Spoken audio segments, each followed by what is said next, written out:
bagay na ito, buhat pa sa pasimula, minabuti ko pong sumulat, nigay sa kanya ang aklat ni Propeta Isaías. Binuksan niya ang aklat sa dakong pinasusulatan ng ganito. Sumasa akin ang Espiritu ng Panginoon sapagkat hinirang niya ako upang ipangaral sa mga dukha ang mabuting balita. Sinugo niya ako upang ipahayag sa mga bihag na sila'y lalaya at sa mga bulag na sila'y makakakita, upang bigyang kaluwagan ang mga sinisiil at ipahayag ang pagliligtas na gagawin ng Panginoon. Nilulun niya ang kasulatan at matapos isauli sa tagapaglingkod, siya'y naupo. Nakatitig sa kanya ang lahat ng nasa sinagoga at sinabi niya sa kanila, natupad ngayon ang bahaging ito ng kasulatan samantalang nakikinig kayo. Ang mabuting balita ng Panginoon. Pinupuri ka namin, Panginoon Jesucristo. Mapo muna po sandali. Isang magandang hapon sa inyo pong lahat. Talapakan natin ang Poong Jesus Nazareno. Viva Poong Jesus Nazareno! Viva! Kamusta po? Mabuti naman po. Kamusta ang sinong nagpunta ng traslasyon? Wala po, nakakita ng Malakay. Taas ang kamay ng mga nandoon sa Luneta at sa mismong Quiapo. Baka naman nagpunta lang kayo para sa prosesyon. Pero yung misa, ang daming schedule ng misa, baka nakalimutan natin na dumalo sa misa. Pinapaalala sa atin, yung tunay na deboto ay tumatanggap kay Kristo. Hindi lang pumapasan dahil hindi naman talaga yun yung sinabi sa atin ni Kristo, bagamat hindi tayo pinipigilan, hindi tayo pinagbabawalan, pero yung sinasabi ni Kristo, tanggapin ninyo, ito ang aking katawan. Nangyayari yan o nagaganap yan sa loob ng misa. Kasi kahit anong gawin natin, magpasan tayo umaga hanggang gabi, hindi tayo nakatitiyak na mapupunta tayo sa langit sa pasanan lang. Kasi hindi lahat ng pumapasan ay tumatanggap kay Kristo. Malina po? Pero lahat ng tumatanggap kay Kristo, nagkakaroon ng pagbabago sa kanyang buhay. Sabihin niyo nga, salita. Ang salita, nagkaroon ng itsura. Ang salita ay nagkaroon ng laman. Kaya ngayon dating ipinapahayag lang ng mga naunang mga propeta, sa pamamagitan ng Panginoon, gumagamit ng mga propeta para ipahayag ang salita, nakita ng tao at nagkalaman, at yan na yung ating tinatawag din ngayong Jesus Nazareno. Kaya maganda rin sa panahong ito na bago tayo magsimula ng ating pong paglalakbay patungo doon sa kanyang tahanan, at bago rin tayo magpatuloy ng ating pagdidibosyon, nawa mas maintindihan natin na matatapos ang araw na ito, pero ang tanong, ano ang salitang maiiwan sa ating mga isipan, sa ating mga puso, na dapat ay patuloy nating pinagninilayan. Sabi po sa ating salmong tugunan ngayon, ipinahayag na Espiritong bumubuhay ang salita ng may kapal. Ang salita ng may kapal, ito ang magbibigay ng sigla, magbibigay ng buhay sa atin. Matanong ko nga po, I'm sure mas madalas sa inyo, no? Madalas kayong magpasan. Madalas tayong magprosesyon. Pero kailan huling nagbasa ng Biblia ang mga deboto ng Nazareno? Uy. Sino mga may Biblia sa bahay? Mga brad, walang Biblia? ano to, corny? Pag may Biblia, corny? Ang Nazareno, matatagpuan mo sa loob ng Biblia. Bagamat, no, sinasabi ng ibang relihiyon o ng ibang sekta, wala naman yan sa Biblia. Pero totoo rin naman, wala naman din talagang salitang Biblia sa loob ng Biblia. Dahil ang Biblia ay pinagsama-samang mga karanasan, pinagsama-samang mga kwento, no, na kung paano nagpakilala ang Diyos sa tao. Pinagsama-sama hanggang sa tinawag natin itong mga aklat o ang Biblia. Pero hindi pwedeng deboto tayo ng Nazareno pero wala tayong Biblia. Hindi pwedeng deboto tayo pero hindi tayo nagbabasa ng Biblia.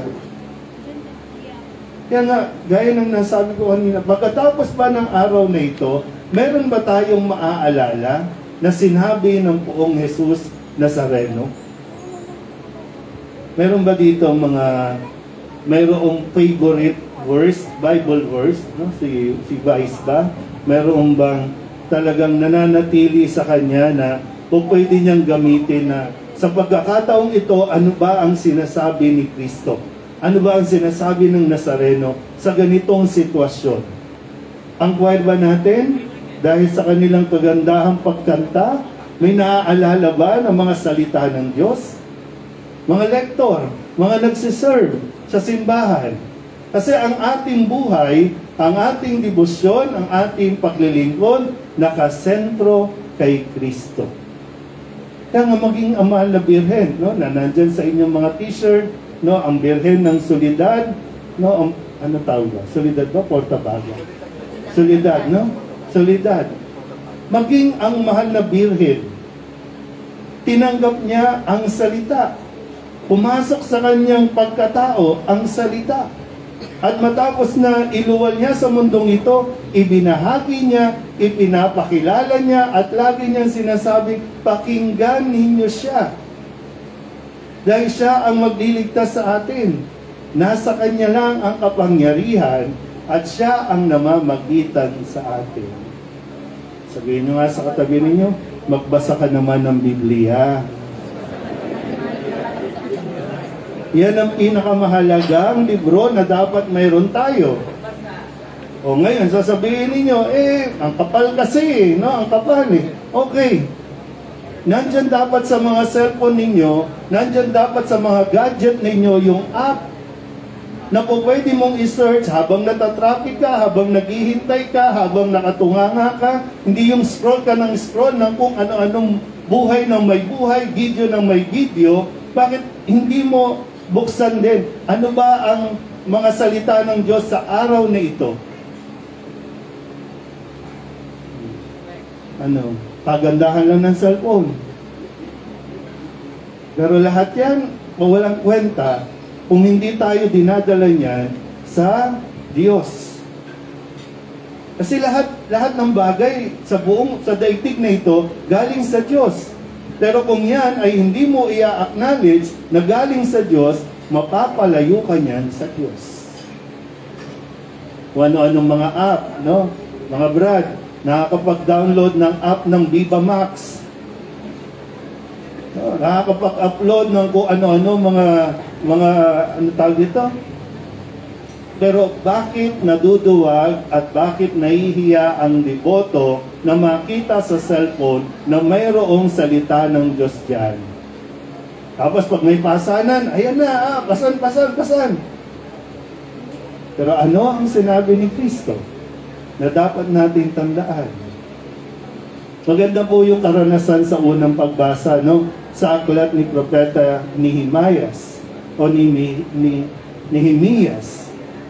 Sabi doon, nang basahin ni Ezra yung kautusan, no, yung kasulatan na nagsasaad ng kautusan ng Panginoon, naiyak pa sila na marinig nila dahil naramdaman nila kung gaano sila kamahal ng Diyos na sa kabila ng kataksilan ng mga tao, patuloy pa rin nagiging tapat ang Diyos sa tao.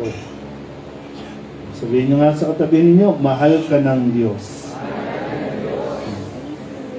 Ulit, mahal ka ng Diyos kahit walang yaka. Diba? Ganun kabait ang Diyos. Ha?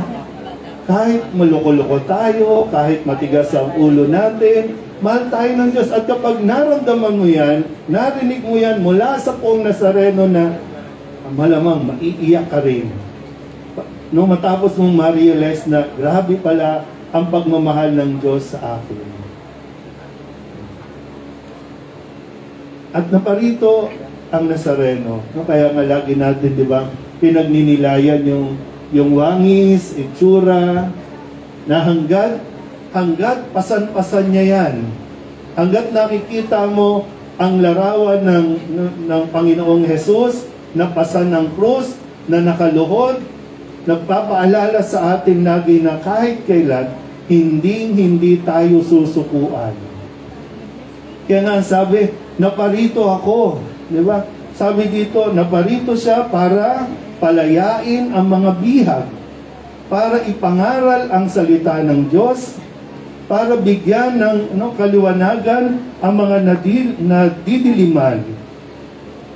Hindi siya naparito para magparusa sa atin.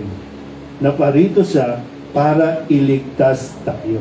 Ganyan katindi yung effort na ginagawa niya na po pwede naman, wag na nga, nakakapagod naman itong mga to.